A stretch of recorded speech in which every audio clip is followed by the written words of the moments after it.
WhatsApp guys, कई दिन हो गए मुझे भी वीडियो बनाए। मैं भी दिवाली में काफी व्यस्त था और आप लोग भी काफी व्यस्त रहे होंगे। घर को सजाना, सफेदी करना और तरह तरह की मिठाइयाँ लाना और सूची बनाना, किसको देना है, किसको इस बार कट करना है, और नए नए कपड़े आपने खरीदे होंगे, काफी बिजी रहे होंगे और हर तरह की मिठाइयाँ खाई होंगी यहाँ वहां से लेकर और खास दुकानों से लेकर भी।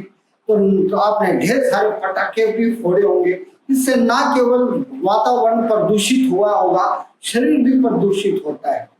शरीर का प्रदूषण मिटाने के लिए आपको इन्हीं दिनों में एक्सरसाइज स्टार्ट कर देनी चाहिए, क्योंकि सर्दी आ गई है और सर्दी में खाया पिया भी अच्छा लगे भाई, और एक्सरसाइज करोगे तो वह भी शरीर में अच्छी लगेगी। एक्सरसाइज स्टार्ट करो इसके दिन आगे। और इसके साथ साथ हम स्टार्ट करते हैं पढ़ाई। आज हम करेंगे फ्यूचर परफेक्ट टेंस। भाई वो बहुत इंपॉर्टेंट टेंस है और इसमें नेगेटिव सेंटेंस ना केवल इंपॉर्टेंट है, सिंपल है, बहुत इजी है। मैंने पहले ही बताया था आपको। तो नेगेटिव सेंटेंस में क्या करेंगे, सब्जेक्ट के बाद यदि सब्जेक्ट आई और वी है तो शैल नॉट हैव आएगा। यदि सब्जेक्ट आई और वी है तो शैल नॉट हैव आएगा। बाकी कोई से भी सब्जेक्ट हो तो उसमें विल, सब्जेक्ट के बाद विल नॉट हैव आएगा और वर्ब की थर्ड फॉर्म ऑब्जेक्ट, उसके बाद जो बचता हो। फिर सुन ले, फर्स्ट पर्सन से यदि सब्जेक्ट फर्स्ट पर्सन है तो फर्स्ट पर्सन के बाद शैल नॉट हैव आएगा, वर्ब की थर्ड फॉर्म आएगी, फिर ऑब्जेक्ट, फिर तो बचेगा वो। और यदि सब्जेक्ट सेकंड पर्सन या थर्ड पर्सन है तो सब्जेक्ट के बाद विल नॉट हैव आएगा, वर्ब की थर्ड फॉर्म आएगी, ऑब्जेक्ट आएगा, उसके बाद जो बचता है आप लगा दें एडवर्ब एटसेट्रा। और इंटरोगेटिव सेंटेंस आपको पता है ये क्वेश्चन वाले वाक्य होते हैं, इसमें क्वेश्चन होता है, ये प्रश्नवाचक वाक्य होते हैं। जिनमें यदि सब्जेक्ट आई और वी है तो शैल पहले आएगा, उसके बाद सब्जेक्ट, फिर हैव या नॉट हैव। यदि वो सिंपल है तो शैल या शैल लगाने के बाद सब्जेक्ट हैव आएगा। यदि नेगेटिव भी है तो नॉट हैव, फिर वर्ब की थर्ड फॉर्म, फिर ऑब्जेक्ट जो बचेगा वो। और यदि सब्जेक्ट फर्स्ट पर्सन नहीं है, आई और वी नहीं है और अन्य कोई है तो विल सब्जेक्ट को पहले विल एक्टिव वर्ब को पहले लिखेंगे, एक्सिलरी को। तो यदि सब्जेक्ट आई और वी के अलावा कुछ और है, अर्थात सेकंड पर्सन और थर्ड पर्सन है, तो सब्जेक्ट से पहले विल आएगा, हैव या नॉट हैव सब्जेक्ट के बाद आएगा और वर्ब की थर्ड फॉर्म आएगी। सब्जेक्ट यदि आई और वी है, फर्स्ट पर्सन है, तो सब्जेक्ट से पहले शैल लिखेंगे और शैल के बाद सब्जेक्ट, फिर हैव, और यदि वो नेगेटिव भी है तो नॉट हैव, फिर वर्ब की थर्ड फॉर्म, फिर ऑब्जेक्ट। और यदि सब्जेक्ट सेकंड पर्सन और थर्ड पर्सन है तो सब्जेक्ट से पहले विल आएगा और हैव या नॉट हैव सब्जेक्ट के बाद आएगा और वर्ब की थर्ड फॉर्म आएगी, फिर ऑब्जेक्ट, उसके बाद जो बचता है वो। और विशेष बात, हाई स्टैंडर्ड की कंप्लीट इंग्लिश पढ़ाई जा रही है भाई, आप इसको मिस ना करें। आपको कंप्लीट ज्ञान मिलेगा, complete high standard advance English आपको समझाई जा रही है, तो आप इसको मिस ना करें और वीडियो को कंप्लीट देखें। और भाई प्लीज सब्सक्राइब करें, शेयर करें और बेल आइकन को जरूर दबाएं, लाइक करें इसको, और आपको अंग्रेजी का संपूर्ण ज्ञान यही मिलेगा, ये पक्की बात है। ठीक है, तो आपका टाइम बर्बाद ना करते हुए मैं आगे बढ़ता हूं। उसका पहला वाक्य है, उसने अभी तक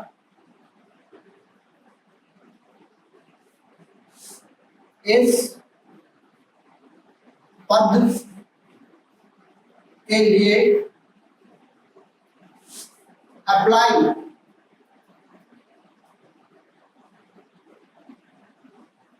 अप्लाई नहीं किया होगा।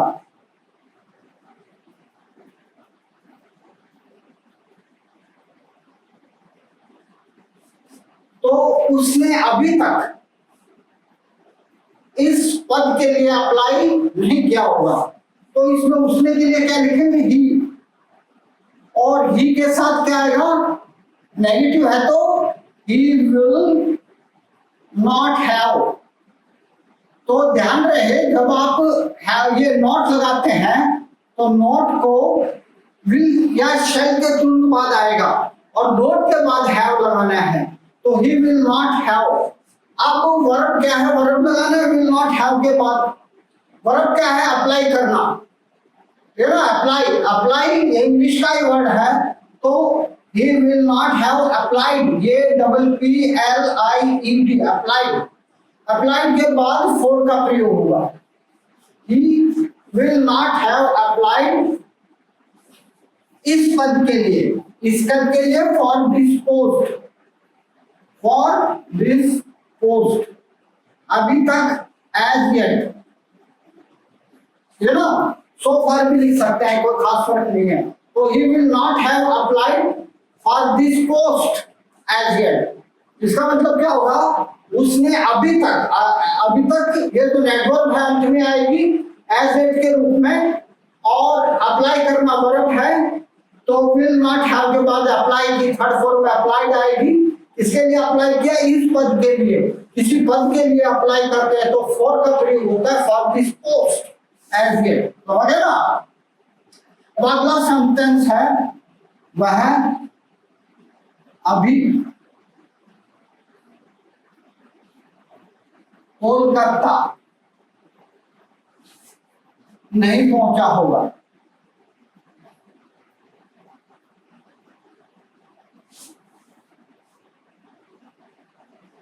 है ना, वह अभी कोलकाता नहीं पहुंचा होगा, तो यहां पर सब्जेक्ट है ही, तो ही के साथ क्या होगा, will not have, he will not have.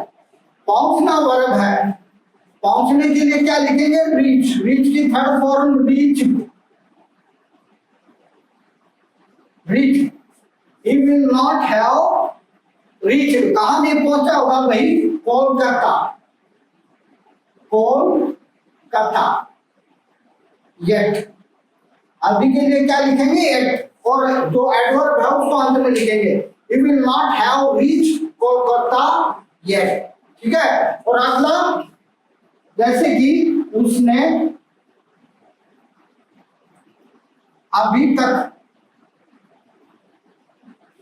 दिल चुकता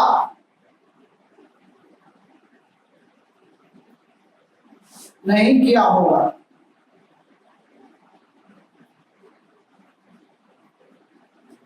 तो उसने अभी तक विल चुकता नहीं किया होगा। फिर यहां पर सब्जेक्ट ही है, तो ही के साथ क्या होगा, विल नॉट हैव। चुकता करने के लिए आप लिख सकते हैं पे, पे की थर्ड फॉर्म क्या होगी, पेड। आप क्लियर भी लिख सकते हो, भैया आपकी इच्छा है तो क्लियर। क्या नहीं किया होगा, उसने अभी तक बिल चुकता नहीं किया होगा, ठीक है ना। तो he will not have paid the bill yet। और अभी तक है तो as yet कर दो, अभी तक है तो क्या लिखेंगे, as yet। अभी तक है तो as yet, उसने अभी तक बिल चुकता नहीं किया होगा, तो he will not have paid या clear the bill as yet। जैसे कि वह सारे प्रश्न हल कर चुका होगा।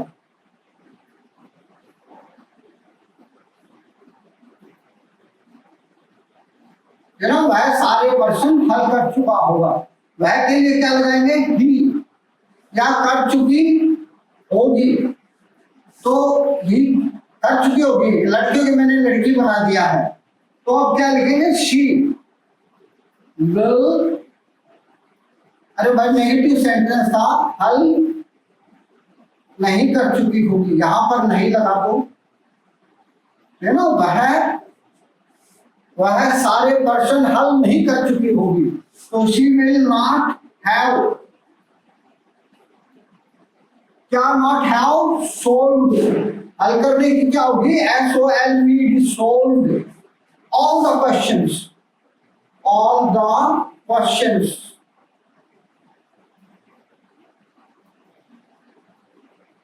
तो मैंने बताया था सारे क्वेश्चन, ऑल क्वेश्चन भी लिख सकते हो, लेकिन ऑल द क्वेश्चन मीन्स दा लगाते हो तो ये क्लियर हो गया कौन से क्वेश्चन वो पेपर में आए थे, ठीक है ना। तो दा लगाना सुनिश्चित होता है, बढ़िया होता है, तो आप इसको मिस ना करें, ठीक है ना। तो she will not have negative sentence है, she will not have solved all the question, वह सारे क्वेश्चन हल नहीं कर चुकी होगी, नहीं हमने नीचे लिख दिया है। जैसे कि वे अब तक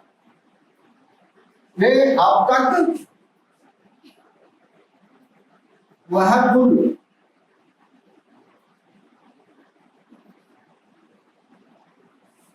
नहीं गिरा चुके होंगे।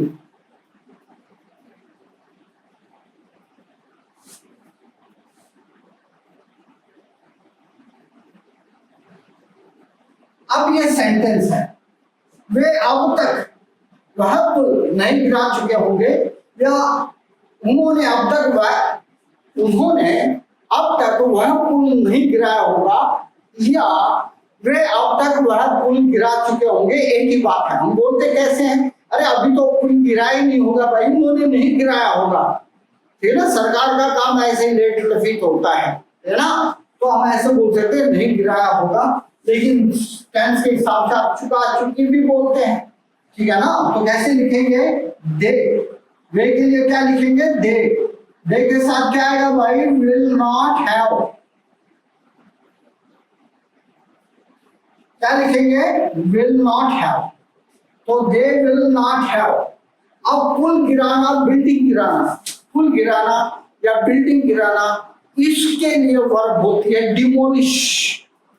डिमोलिश क्या होता है, गिराना, ये ना। यदि वो अपने आप गिरता है तो कोलैप्स, बिल्डिंग अपने आप गिरती है तो कोलैप्स, भवन अपने आप गिरता है तो कोलैप्स, पुल अपने आप गिरता है तो कोलैप्स, लेकिन डिमोलिश करते हैं तो they will not have demolished।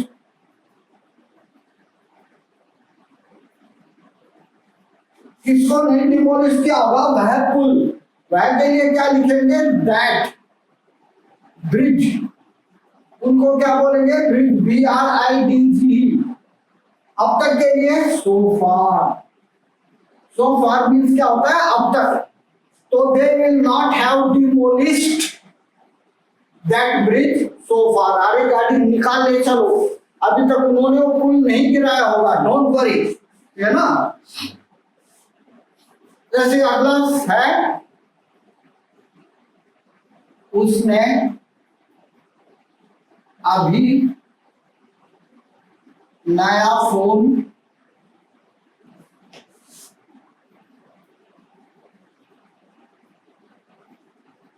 नहीं खरीदा होगा,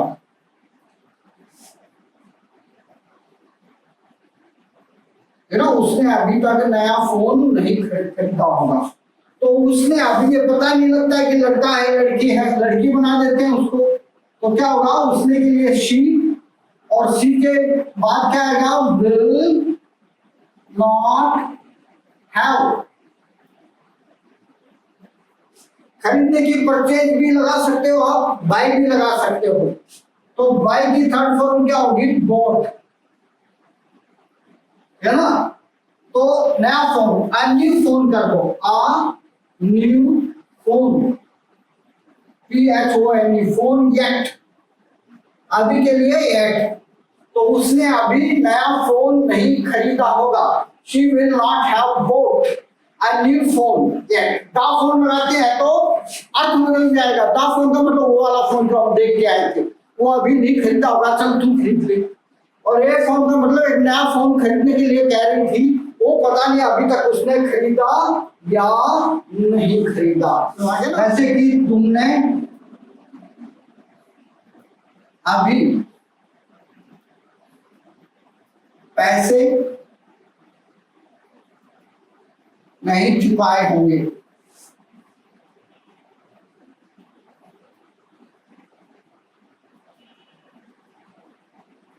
तुमने अभी पैसे नहीं चुकाए होंगे, तो यू सबसे ढूंढे, यू के साथ क्या आएगा, विल नॉट हैव।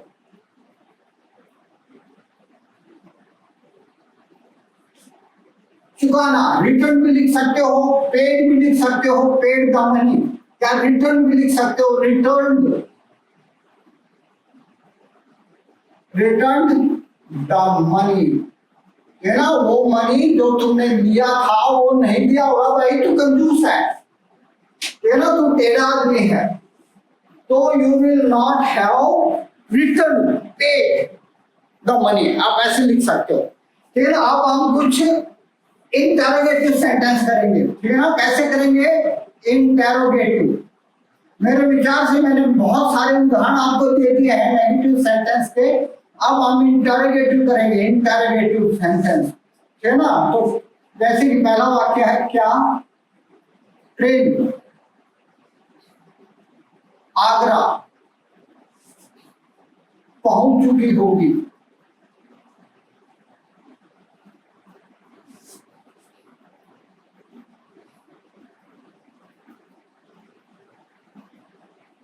तो क्या ट्रेन आगरा नहीं पहुंच चुकी होगी? आगरा नहीं पहुंच चुकी होगी, यहां पर नहीं और कर दो। तो क्या ट्रेन आगरा नहीं पहुंच चुकी होगी? क्या है? क्या ट्रेन आगरा नहीं पहुंच चुकी होगी? तो अब ये इंटरोगेटिव सेंटेंस है, तो ट्रेन सब्जेक्ट है, थर्ड पर्सन है, तो क्या आएगा? Will the train. गाड़ी, कोई किसी भी वाहन है उसके साथ, पब्लिक वाहन उसके साथ द लगाते हैं, तो will the train, will the aeroplane, ऐसे। तो will the train not have, तो हैव या नॉट हैव सब्जेक्ट के बाद आएगा not have reach Agra. Agra बड़ा मशहूर है, ताजमहल के लिए भी नहीं, मेंटल हॉस्पिटल के लिए भी, ठीक है ना। तो क्या उसे वह नौकरी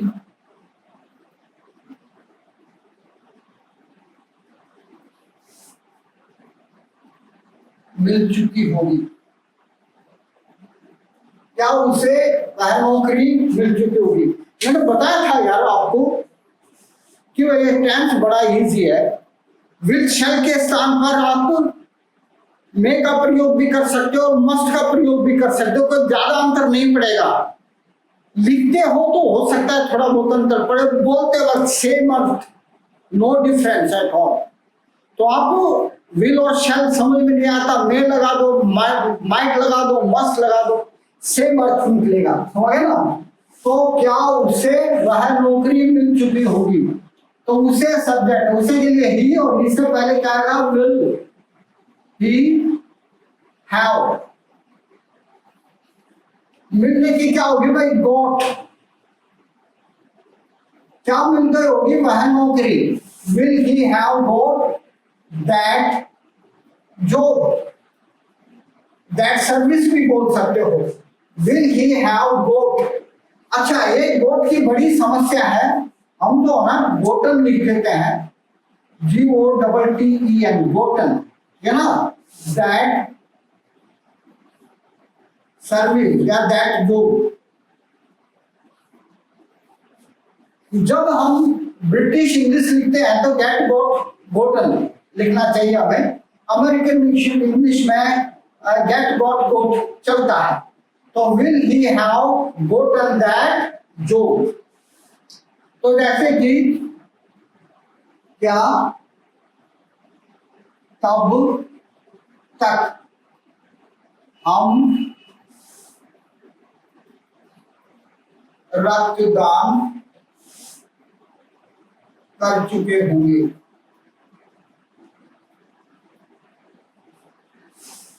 क्या तब तक हम सब्जेक्ट का यहां पर, ठीक है ना। तो हम सब्जेक्ट है, तो यहां पर क्या आएगा? शेल आएगा। शेल वी हैव, ठीक है। नेगेटिव सेंटेंस नहीं है तो सब्जेक्ट के बाद हैव आएगा। अब थर्ड फॉर्म आएगी, दान करना, रक्त दान कर चुके हैं, दान वर्ब है। दान को क्या लिखेंगे? डोनेटेड। डोनेट वर्ब है, डोनेटेड आवर ब्लड।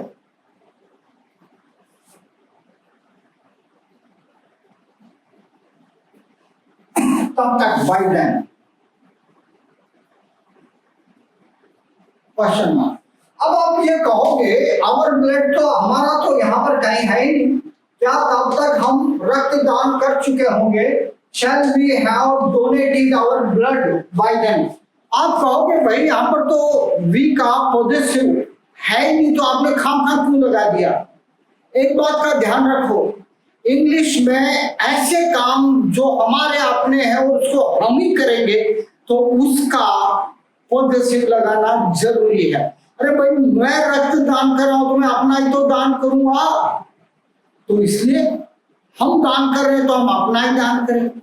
वह दान कर रहा तो वह उसका ही रक्तदान करेगा, ठीक है ना, ये उम्मीद की जाती है। तो इसलिए वी का पॉजिटिव आवर, तो shall we have donated our blood by them, है ना। ये मुश्किल सेंटेंस बना रहा हूं मैं। क्या? खाना,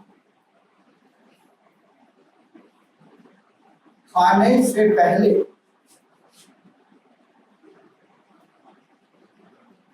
वह अपने हाथ धो चुका होगा।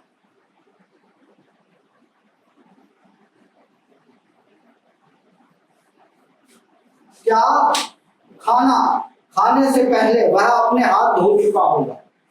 अब मैंने आपको कहीं पहले ही बताया था, फ्यूचर में एक सेंटेंस में दो बार गा गई गिन नहीं है। दूसरा, यदि फ्यूचर में दो वाक्य हैं फ्यूचर के, तो उसमें एक वाक्य प्रेजेंट इंडेफिनिट टेंस का होगा, दूसरा फ्यूचर का जो टेंस है उसी का होगा, ठीक है ना। तो ये तो ना, क्या खाना खाने से पहले, ये इसमें प्रेजेंट इंडेफिनिट टेंस आएगा। वह अपने हाथ धो चुका था, ये फ्यूचर इंडेफिनिट टेंस आएगा। तो इसको पहले लिखे तो विल, वह सब्जेक्ट है ना, वह सब्जेक्ट है तो क्या लगाएंगे? Will he have, will he have, इसको हम फ्यूचर परफेक्ट टेंस में लिखेंगे। वह अपने हाथ धो चुका होगा, will he have washed his hands. अब भाई आप ये कहोगे फिर आपने यहाँ पर पॉजिटिव लगा दिया। भाई हम अपने ही तो हाथ धोएंगे, किसी और दूसरे का क्यों धोएंगे, है ना। बिफोर ही, अब दूसरा भाग आ गया, से पहले के लिए बिफोर ही ईट्स फूड, है ना, बिफोर ही ईट्स फूड, ये प्रेजेंट इंडेफिनिट टेंस आएगा दूसरे भाग में, ठीक है ना। मैंने बताया था प्रेजेंट इंडेफिनिट टेंस में यदि सब्जेक्ट सिंगुलर होता है तो वर्ब की फर्स्ट फॉर्म के साथ ऐसे एस आता है, यदि सब्जेक्ट सिंगुलर होगा तो वर्ब की फर्स्ट फॉर्म के साथ ऐसे एस आएगा, और यदि सब्जेक्ट प्लूरल या आई और यू होगा तो वर्ब की फर्स्ट फॉर्म आएगी, तब ऐसे एस नहीं आएगा। तो ये वाक्य था, क्या खाना खाने से पहले, ये तो वाला भाग प्रेजेंट इंडेफिनिट टेंस में लिखेंगे, वह अपने हाथ धो चुका होगा, वो फ्यूचर परफेक्ट टेंस में, तो will he have washed his hands before he eats food, है ना। कैसे लिखेंगे? Before he eats food, subject singular है तो वर्ब की फर्स्ट फॉर्म के साथ एस या ईएस लिखेंगे। जैसे कि क्या, हमारे हवाई अड्डा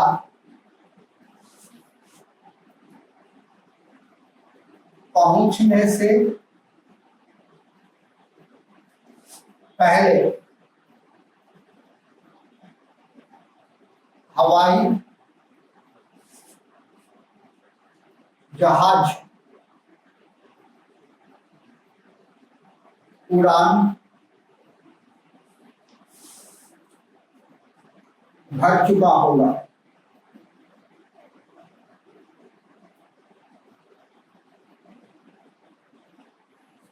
तो काफी लंबा सेंटेंस हो गया, मुश्किल सेंटेंस हो गया, लेकिन आपको ये सारी बातें आनी चाहिए, बोलनी आनी चाहिए, लिखनी आनी चाहिए, आपको पता होना चाहिए डबल सेंटेंस कैसे बनेंगे। तो क्या हमारे हवाई अड्डा पहुंचने से पहले हवाई जहाज उड़ान भर चुका होगा? तो हवाई जहाज उड़ान भर चुका होगा फ्यूचर परफेक्ट टेंस में लिखेंगे। तो ये इंटरोगेटिव सेंटेंस है तो क्या लिखेंगे? विल द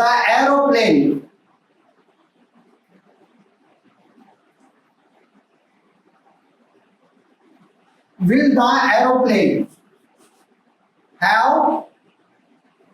अब उड़ान भरने के लिए क्या होती है भाई? टेक ऑफ होती है। टेक ऑफ मीन्स क्या होता है? उड़ान भरना। और उसकी थर्ड फॉर्म क्या होगी? Taken off.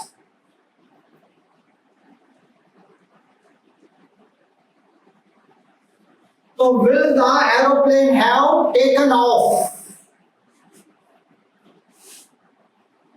Before we reach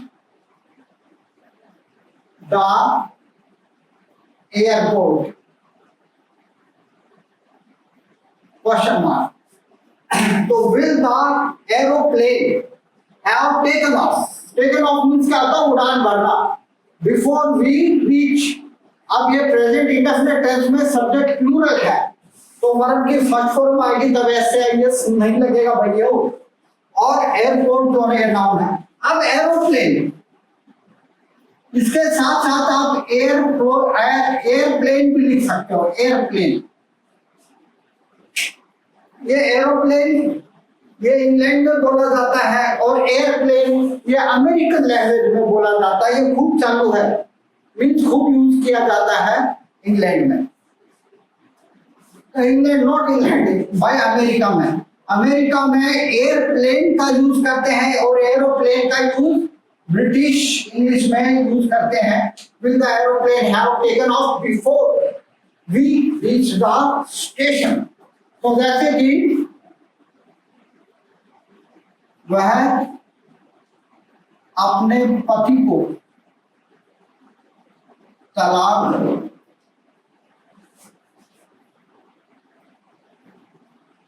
दे चुकी होगी।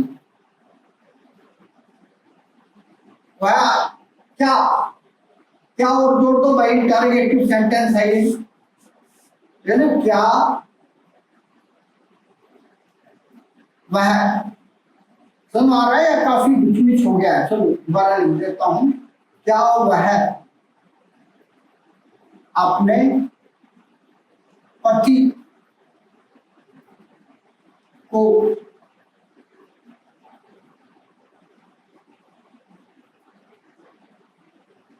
क्या वह अपने पति को तलाक दे चुकी होगी? क्या वह अपने पति को, समझ में आ रहा अच्छी तरह से मेरे ख्याल में? क्या वह अपने पति को तलाक दे चुकी होगी? वह लड़की है तो क्या लिखाएंगे? Will she have divorced her husband.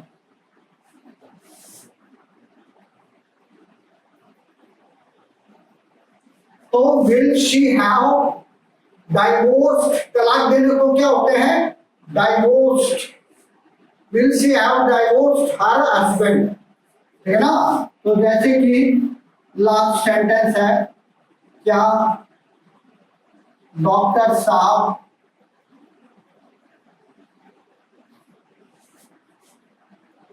रोगी का ऑपरेशन कर चुके होंगे?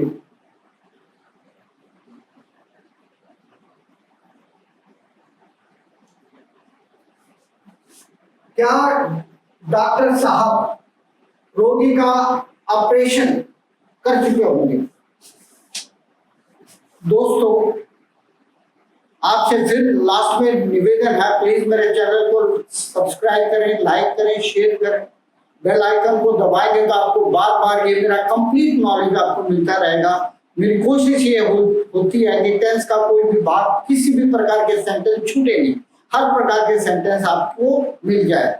ठीक है, तो अब ये है डॉक्टर साहब। साहब की इंग्लिश नहीं होती भाई, तो आप ये इंग्लिश में लिखेंगे डॉक्टर साहब या डॉक्टर साहब, नहीं नहीं नहीं, तो कैसे लिखेंगे? Will the doctor have. Operation करने को क्या बोलते हैं? Operate, OPRATED, operating. क्या लिखेंगे? ऑपरेटिंग। ऑपरेट के साथ प्रीपोजिशन ऑन लगाना जरूरी है भाई। ऑपरेटेड ऑन मीन्स होता ऑपरेशन करना। क्या लिखेंगे? Operated on the patient. Patient, PATIENT, patient है ना। Will the doctor have operated on the patient. क्या डॉक्टर साहब रोगी का ऑपरेशन कर चुके होंगे? भाई दोस्तों, भाई और बहनों, बहुत बहुत धन्यवाद। आपने मेरा पूरा लेक्चर बड़े ध्यान से सुना, देखा, आभारी हूं आपका। सैल्यूट आपको, धन्यवाद, नमस्कार, बाय।